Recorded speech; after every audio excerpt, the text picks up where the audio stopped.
use a microphone available. Who would like to start? But can I just, when you got your injury 2 years ago, what exactly happened? How did you get that injury?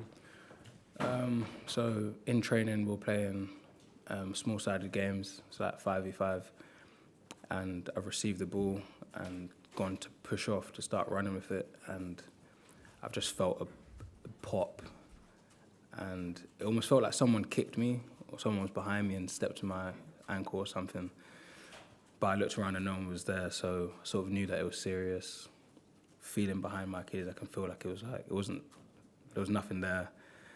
So yeah, it was a bit of a weird, because I've never had a big injury like that before, so that was quite a weird situation to be in, but one that many players have gone through and many players have come out of as well. Did you need surgery? Yeah, I had surgery. So that day you went straight off? No, I think it was maybe the following week, I went for surgery and then began my rehab process from there. And can I just ask you briefly, I mean, at the start of your career, you were at Arsenal, you were at Fulham, you were at a lot of clubs before you made the grade. Was there ever any doubt in your mind that you would become a professional footballer? At times, there was obviously difficult times when you don't have a contract or you're sort of on trial and not getting in and stuff like that. So there are times when it is difficult, but my faith in God really and truly was the thing that got me through. I always believed that as long as I'm working hard, I'm applying myself and doing what I can do, God will make a way, and He did, and I'm forever grateful to Him. And you done? Just following on from what Mark was saying about your injury, I don't want to go out too much, but after your injury, did you actually go then back into the training centre and the first thing you saw was a message saying you've been called up? Yeah, so I'd done my injury, gone inside, had like a little assessment from the doctor. He told me that I've done my Achilles. I asked my phone to tell my wife and my family, and I saw a message saying that would be, I don't know if it was in the provisional squad or something like that, but it was a message about England, and yeah, it was just one of those. That moment must have been a bit weird, really. Yeah, it was weird because obviously I understood in myself that, okay, I'm doing the right things, I'm in the right position, I'm doing what I can do. This injury is a setback, and for it to happen on that day, obviously, I look at things deep, so I saw that as, okay, listen, this is just another hurdle in the way. You know where you can get to, you know what you can do, so the focus is just to keep going and keep pushing. Okay, Sammy Mockbell. Richard, because during that period you were so close to the squad, you know, literally within touching distance of going to the Euros. That tournament was so euphoric for the country, and it was amazing, and it was such a spectacle. but given you were nearly there, nearly part of it, were you able to enjoy it as much as the rest of us? Yeah, of course it's difficult because you're injured. Less about what actually happened, more the fact that I just can't play football. That's a big thing in itself. But yeah, now watching the team and watching what they were doing, it was an inspiration for sure. And for me, again, I found myself at peace because I understood that I wasn't meant to be there. For whatever reason it was, I wasn't meant to be there. So I could watch the team and support and watch them do amazing things, which it was. I'd like to ask you one about your footballing kind of upbringing away from the academy system, you know, in London, in inverted commas, the cages, and how that built your.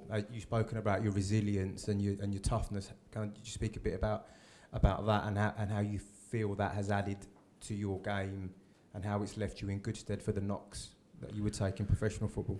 Yeah, I think there's loads of players that have grown up playing in cages and stuff like that, so they understand, they know what it's about. It's fun and it's enjoyable, and it's sort of where you get your first learning as a footballer, well, for players in South London as well. So for me, it's helped massively, and I can see that in the way that I play now. I can see that in the things that I do and how I think and assess situations now. So it's definitely a strength that I have. Thanks, Sammy. Steve Madeley? Andy, pass the mic on. Cheers. Just going back to the question before about you being released as a young lad, does that in any way make it more special to be where you are now? Because a lot of the players in the squad won't have gone through anything like that as youngsters.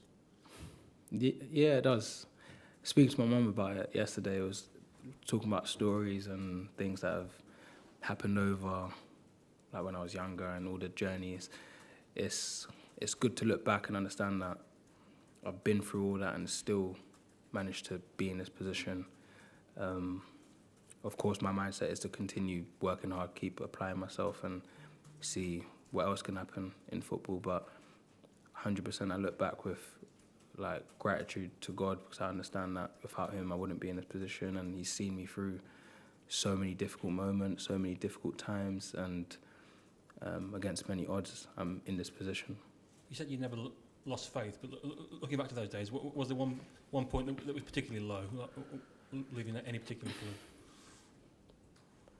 I think getting released from Millwall, that was quite tough, because it's sort of the time when everyone's getting their pro contracts and stuff like that, and you sort of don't know where you're going to be or what you're going to be doing, so that was a difficult time. But again, I've always kept faith, I've always been positive and believed in myself, and that's helped me along the way. To Matt Dunn. Hiya. If one of those doors hadn't opened for you in those low moments, what do you think you might be doing now? That's a mad question. I don't know what I'd be doing. I see it as I'm in this position because I'm meant to be in this position. I can't see a version of the story where I'm not here. So it's hard to answer that question, really. But had you been made to keep up your studies and everything, or yeah, you put all your eggs in the football basket? You are, of course, you are told, and that is the mindset of anyone that's young. You want to be focused on your football, but also being doing what you can with your education. For me, I tried my best with both, but I always knew I wanted to be a footballer, and that's been my mindset from the jump. So it wasn't really something that changed or wilted at any point, really. And it sounds like you're close to your mum. How hard's it been for her, all these knockbacks that she's seen you suffer and bounce back from? This must have been quite an emotional journey for her as well. Probably harder for her than it is for me, because she's seen everything, she's understood everything, and she's had to watch me and my brothers and all of us go through difficult periods. So being in this position now, again, I'm grateful to her, and I owe her everything as well, and my dad, because they've sacrificed everything for us to be in this position. Are your family travelling out to Malta? I'm not sure yet, hopefully.